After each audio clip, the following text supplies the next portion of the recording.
បាទសូមគោរពបាទនៅជំរាបសួរបាទទៅដល់ពុកម៉ែបាទបងប្អូនបាទលោកតាលោកយាយទាំងអស់បាទដែលតែងតែនិយមនិងគ្រប់គ្រងនៅក្នុង Channel បាទ PPN TVMM បាទពុកម៉ែបងប្អូនបាទលោកតាលោកយាយបាទថ្ងៃនេះខ្ញុំបកណាបាទខ្ញុំបាទសូមចែករំលែកបាទនៅមុខឆ្នាំបាទដើម្បីការពារនៅផ្សែងពុលបាទមិនថាពុលលក្ខណៈថាពុលផ្សិតឬក៏មានជាតិពុលអ្វីដែលនៅក្នុងខ្លួនទេដែលធ្វើឲ្យយើងពិបាកណាបាទអញ្ចឹងថ្ងៃនេះខ្ញុំនឹងប្រាប់នៅមុខឆ្នាំដើម្បីប្រសាបជាតិពុលទាំងអស់នោះបាទដូចជាផ្សែងពុលរបស់ថៃណាបាទដែលបានបាញ់មកលើប្រជាពលរដ្ឋយើងនិងកងទ័ពបាទដែលការពារព្រំដែនរបស់យើងហ្នឹងបាទធ្វើឲ្យពុលធ្វើឲ្យពេលខ្លះទៅដល់បាត់បង់ជីវិតដោយសារថ្នាំពុលរបស់ចៅសៀមនេះអញ្ចឹងសូមពុកម៉ែបងប្អូនបាទលោកតាយាយបាទជួយ share ទាំងអស់គ្នាបាទដើម្បីបាទដឹងទៅដល់បាទវរៈកងទ័ពបាទខ្មែររបស់យើងបាទដែលកំពុងឈរជើងការពារទឹកដីបាទការពារចៅសៀមបាទដែលបានឈ្លានពាននៅទឹកដីខ្មែរយើងបាទហើយឆ្នាំនេះបាទយើងអាចយកដោះជាមួយនឹងទឹកអង្គរក៏បានបាទជាមួយទឹកអង្គរក៏បានបាទហើយនឹងដាំហូបក៏បានដែរបាទហើយមុខឆ្នាំនេះពុកម៉ែបងប្អូនបាទមានឈ្មោះបាទថាបាទវល្លិខ្លែងពណ៌បាទវល្លិខ្លែងពណ៌បាទជាឆ្នាំមួយបាទសម្រាប់បាទបន្សាបនៅជាតិពុល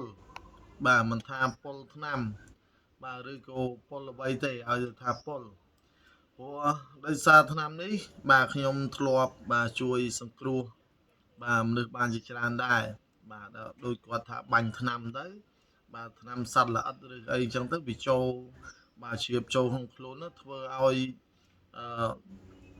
ក្អួតធ្វើឲ្យវិលមុខបាទល្ងិតមុខអញ្ចឹងធីងធងក្នុងខ្លួនបាទមិនស្រួលក្នុងខ្លួនហ្នឹងណាបាទហើយខ្ញុំបកណាខ្ញុំនឹងក៏ធ្លាប់ពុលបាទនៅឆ្នាំពុលហ្នឹងដែរបាទកាលនោះណាបាទដែលគេបាញ់ឆ្នាំទៅយើងដើរកាប់នោះក៏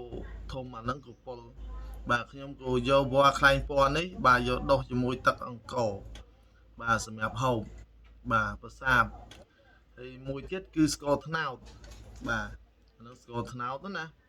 បាទពីរហ្នឹងយើងដុសបាទវល្លិខ្លែងពណ៌នឹងហូបហើយបាទយើងយកស្ករត្នោតនឹងហូបទៀតបាទបើអត់ស្ករត្នោតទេយើងហូបអ្វីដែលផ្អែមបាទបើមានស្ករត្នោតល្អយើងហូបឲ្យបានច្រើនទៅពេលពុលហ្នឹងណាបាទដើម្បីការពារគេហៅថាសុខបឋមបាទហើយវល្លិខ្លែងពណ៌នេះយើងកាប់បាទយើងកាប់ឲ្យច្រើនតិចមកបើយើងពុលខ្លាំង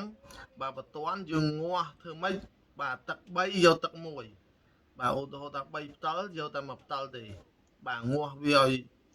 វាមានជាតិថ្នាំនឹងឲ្យបានមានប្រសិទ្ធភាពខ្លាំងបាទហើយបើយើងមានអ្វីផ្អែមបាទដូចជាស្ករត្នោតអីហ្នឹងយើងយកហូបទៅបើអត់ទេយើងមានស្ករអីផ្សេងយើងហូបទៅហើយតែមានជាតិផ្អែមចូលខ្លួនបាទហើយបងរបស់ខ្ញុំនោះបាទបងថ្លៃរបស់ខ្ញុំបាទគាត់ធ្លាប់បាទពុលដល់ផ្សិតទៀតបាទពុលផ្សិតហ្នឹងគាត់បាទលក្ខណៈថាតាមរោមហ្នឹងក៏ហូរមកហើយរឹងធ្គាមបាទដល់ពេលពុលខ្លាំងរឹងធ្គាមហើយភ្នែកស្លើឡើងលើបាទហើយខ្ញុំយកវល្លិខ្លែងពណ៌នេះបាទយកទៅបញ្ច្រក់គាត់បាទដុសជាមួយទឹកកោហើយយកសាប៊ីគាស់បាទនៅថ្មិញគាត់ទៅបញ្ច្រក់បាទនៅវល្លិខ្លែងពណ៌នេះបាទប្រសាបនៅជាតិពុលបាទដែលគាត់ពុលផ្សិតពុលអីហ្នឹងណាបាទអញ្ចឹងគីឡូបាទផ្សែងពុលរបស់ថៃនោះបាទវាអាចជួយសង្គ្រោះបានអញ្ចឹងអ្វីដែលខ្ញុំចេះបន្តិចបន្តួចបាទខ្ញុំចែកម្លែកទៅដល់ពុកម៉ែបងប្អូនបាទលោកតាយាយព្រោះឆ្នាំនេះធ្លាប់ប្រើប្រាស់ហើយអញ្ចឹងណាពុកម៉ែបងប្អូនណាបាទវាមានប្រសិទ្ធភាពអញ្ចឹងសូមពុកម៉ែបងប្អូនបាទលោកតាយាយបាទជួយ share វីដេអូនេះបាទដើម្បីឲ្យដឹងទៅដល់បាទវរៈកងទ័ពខ្មែរយើងផងបាទព្រោះដោយសារចំណេះដឹងតិចតួចដែលខ្ញុំធ្លាប់សាកហើយធ្លាប់ប្រើនេះបាទយកទៅប្រើប្រាស់ទៅបាទអញ្ចឹងកុំភ្លេចបាទវល្លិខ្លែងពណ៌នេះបាទគឺយើងបាទងាស់ទឹក3យកទឹក1បាទងាស់ហូបទៅ ហើយបើមានស្ករត្នោតទៀតយើងពិសានៅស្ករត្នោតបន្ថែមទៀតទៅណាពុកម៉ែបងប្អូនណាបាទអញ្ចឹងសូមពឹងពាក់បាទទៅដល់ពុកម៉ែបងប្អូនបាទលោកតាយាយទាំងអស់បាទសូមជួយ share នៅ clip វីដេអូនេះដើម្បីឲ្យដឹងទៅដល់បងប្អូនកងទ័ពវរៈកងទ័ពរបស់យើងណាដែលការពារបាទពីចោលសៀមឆ្លៀនពៀននេះដែលវាបាញ់នៅផ្សែងពុលនេះបាទបាញ់ដាក់នៅកងទ័ពយើងហើយបើសិននៅក្នុងព្រៃយើងបតន់បាទយើងដូចថាទ្រាំយកបាទតបមកក្រោមមកគេលោវាមានគ្រោះថ្នាក់អីអញ្ចឹងយើងយកអាហ្នឹង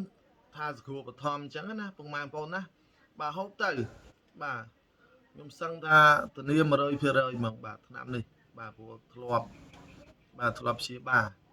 អញ្ចឹងមានថាសាកទៅបាទសគ្រូបឋមអញ្ចឹងណាបាទថ្នាំនឹងប្រកែស័ក្តិសិទ្ធិណាបាទអញ្ចឹងអរគុណពុកម៉ែបងប្អូនបាទលោកតាយាយបាទអរគុណទាំងអស់គ្នាបាទជំរាបលាបាទហើយមុននឹងបញ្ចប់បាទក៏សូមជូនពរបាទទៅដល់បាទបងប្អូនបាទវរៈកងទ័ពរបស់យើងបាទសូមឲ្យបានទទួលនៅជ័យជំនះបាទគ្រប់ភារកិច្ចទាំងអស់បាទនឹងសូមបណ្ដេញបាទនៅចៅសៀមដែលឆ្លៀនពៀននៅប្រទេសខ្មែរយើងនេះបាទសូមឲ្យសៀមទាំងឡាយទាំងពួងនោះសូមឲ្យវិនាខ្ចាត់ចាយបាទអន្តរាយទៅណាឲ្យសាបសូន្យវិនាបាទកុំឲ្យបាទយកឈ្នះនៅកងទ័ពខ្មែរយើងបានទេសោះបាទសូមអរគុណ